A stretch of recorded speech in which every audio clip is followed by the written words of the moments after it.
सूरज, नक्कीच जर का पाहायला गेलं तर साताऱ्याच्या जागेचा तिढा काही सुटत नव्हता. मात्र आज भाजपकडून उदयनराजे भोसले यांच्या नावाची जी उमेदवारी आहे ती जाहीर झालेली आहे. दिल्लीतून उदयनराजे भोसले यांचं नाव जाहीर झालेलं आहे. खरं म्हणजे पाहायला गेलं तर राष्ट्रवादी काँग्रेसने देखील आपल्याला सातारा जागा हवी असा त्यांनी आग्रह धरला होता. जेव्हा अजित पवार यांनी देवगिरी बंगल्यावरती बैठक घेतली होती तेव्हा अनेक नेत्यांनी असतील, आमदारांनी असतील, तिथे आपली अशी इच्छा व्यक्त केली होती की जर का आपण नाशिकची जागा सोडतोय तर आपण सातारा जागेला लढू अशी जी इच्छा होती ती अजित पवारांकडे व्यक्त केली होती. मात्र दुसऱ्या ठिकाणी उदयनराजे भोसले देखील साताऱ्यामधून उमेदवारी लढवण्यासाठी इच्छुक होते आणि त्यासाठी त्यांनी केंद्रीय गृहमंत्री अमित शाह यांची देखील भेट घेतली होती आणि त्यांनी प्रचाराला देखील सुरुवात केली होती. आणि त्यानंतर कुठेतरी आता साताऱ्यामधून उदयनराजे भोसले यांच्या नावाची घोषणा झालेली आहे. आता उदयनराजे भोसले साताऱ्यामधून निवडणूक लढवणार आहेत.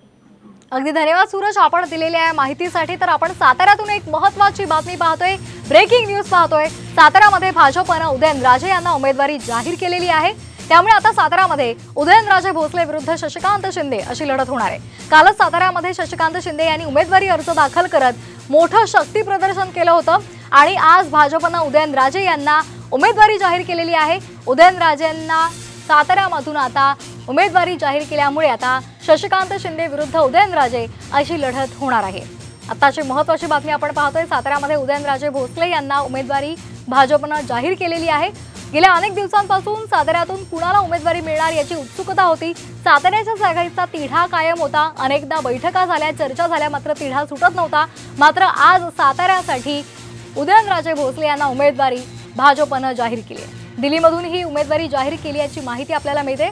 आताची महत्त्वाची बातमी आपण पाहतोय, त्यामुळे साताऱ्यामध्ये आता उदयनराजे भोसले विरुद्ध शशिकांत शिंदे अशी लढत होणार आहे. तर भाजपकडून उदयनराजे यांना उमेदवारी मिळालेली आहे. उदयनराजे भोसले यांनी आपले अर्ज सुद्धा घेतले होते आणि ते अर्ज भरणार असल्याची सुद्धा माहिती मिळते. तर उदयनराजे यांनी साताऱ्यामधून या संदर्भात अधिक माहिती घेऊयात आमचे प्रतिनिधी ओंकार कदम यांच्याकडून. ओंकार, साताऱ्यामध्ये उदयनराजे भोसले यांना उमेदवारी जाहीर झालेली आहे, काय महत्त्वाचे अपडेट्स?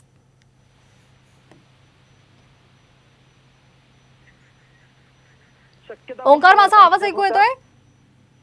हो, एकूणच उदयनराजेंच्या उमेदवारीबद्दल गेल्या 4-8 दिवसापासून नुसत्या केवळ शक्यता वर्तवण्यात येत होत्या, परंतु आज अखेर ती उमेदवारी जाहीर झाली आहे. आणि या उमेदवारीचा जाहीर व्हायच्या आधीपासूनच उदयनराजेंनी स्वतःच्या प्रचार यंत्रणा राबवायला सुरुवात केलेली आहे. गेल्या 8 ते 10 दिवसापासून त्यांचे सतत दौरे सुरू आहेत. त्याचप्रमाणे उमेदवारी अर्ज सुद्धा त्यांनी विकत घेऊन जी अनामत रक्कम असते ते सुद्धा भरून उदयनराजेंनी कालच भरलेली होती. अखेर भाजपच्या पक्षश्रेष्ठींनी आता त्यांची उमेदवारी जाहीर केलेली आहे. परंतु जो उमेदवारीचा तिढा होता त्यावरून बरेच तर्कवितर्क लावले जात होते, परंतु आता अखेर या सगळ्या चर्चांना पूर्णविराम मिळाल्याचं पाहायला मिळतंय. अगदीच, त्यामुळे भाजपनं आता उदयनराजेंना उमेदवारी देऊन त्यावर शिक्कामोर्तब केलेला आहे. साताऱ्यामध्ये उदयनराजे भोसले यांना भाजपनं उमेदवारी जाहीर केलेली आहे. उदयनराजे भोसले विरुद्ध शशिकांत शिंदे अशी लढत साताऱ्यामध्ये रंगणार आहे. आताची महत्त्वाची बातमी आपण पाहतोय, साताऱ्यामध्ये उदयनराजे भोसले यांना भाजपकडून उमेदवारी जाहीर करण्यात आलेली आहे. त्यामुळे आता महायुतीचा उमेदवार उदयनराजे भोसले असणार आहे. उदयनराजे भोसले विरुद्ध शशिकांत शिंदे अशी लढत होणार आहे.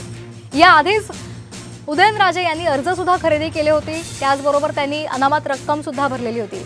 या संदर्भात अधिक माहिती घेऊयात आमचे प्रतिनिधी प्रमोद जगताप यांच्याकडून. प्रमोद, काय अधिकचे अपडेट्स?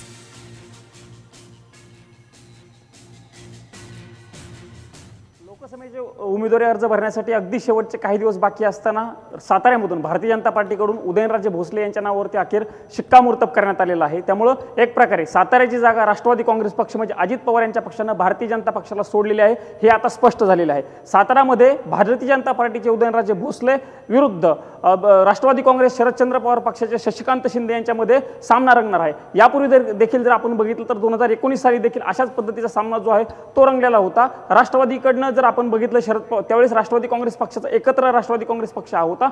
त्यावेळी पाटील यांना उमेदवार श्रीनिवास पाटील यांच्या नावावरती शिक्कामोर्तब झालेलं होतं आणि उदयनराजेंचा त्यावेळी पराभव झालेला होता. त्यामुळे या लढतीकडे संपूर्ण राज्याचं लक्ष जे आहे ते लागलेलं आहे. खरं तर बघायला गेलं तर या उदयनराजे भोसले यांची उमेदवारी उशिराने जाहीर झाल्यामुळे एक प्रकारे विरोधी पक्षांकडनं भारतीय जनता पार्टीवरती वारंवार टीका केली गेली होती. मात्र असं असताना आज अखेर भारतीय जनता पार्टीच्या वरिष्ठ कार्यालयामधून जी यादी जाहीर झालेली आहे ही खरं तर उमेदवारांची 12वी यादी आहे आणि या यादीमध्ये याच्यामध्ये महाराष्ट्रामधून फक्त एकच नाव आहे, ते नाव आहे उदयनराजे भोसले यांचं। त्यामुळं सातारामध्ये भारतीय जनता पार्टीचे उदयनराजे भोसले विरुद्ध राष्ट्रवादी काँग्रेस पक्ष शरदचंद्र पवार पक्षाचे शशिकांत शिंदे यांचा सामना रंगणार आहे। त्यामुळे बघावं लागणार आहे की या निवडणुकीमध्ये अगदी त्यामुळे पाहतोय आपण आताची महत्त्वाची बातमी, उदयनराजे यांची सातारामधून उमेदवारी जाहीर झालेली आहे।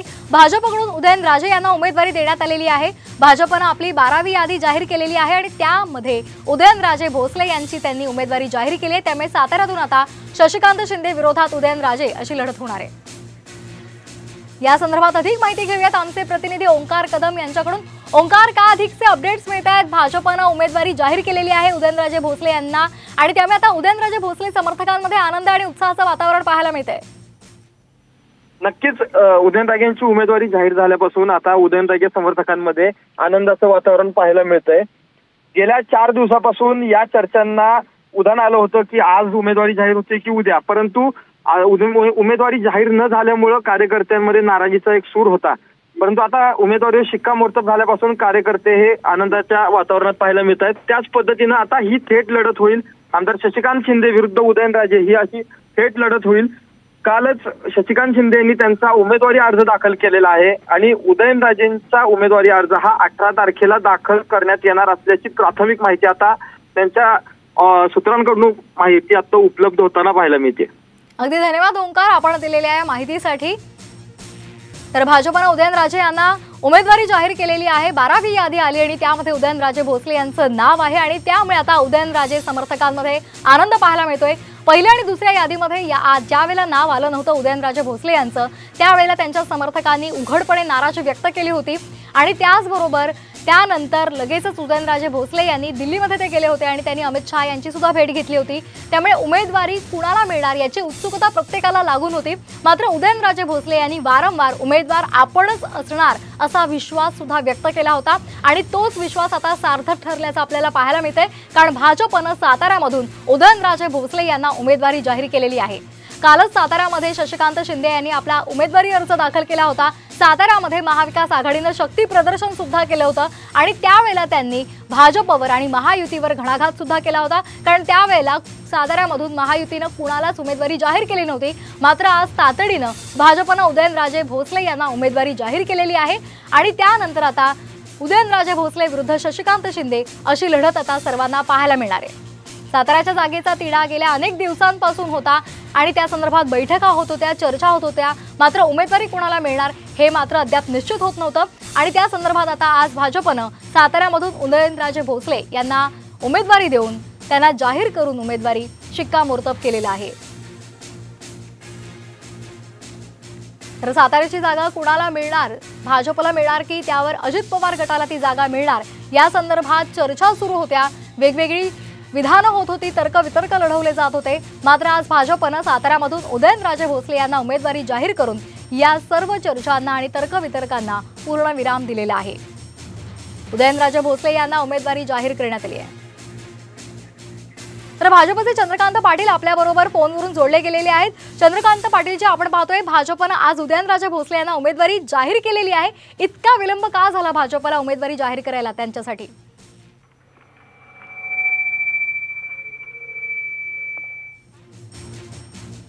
चंद्रकांत पाटीलजी, आपल्याला माझा आवाज येतोय?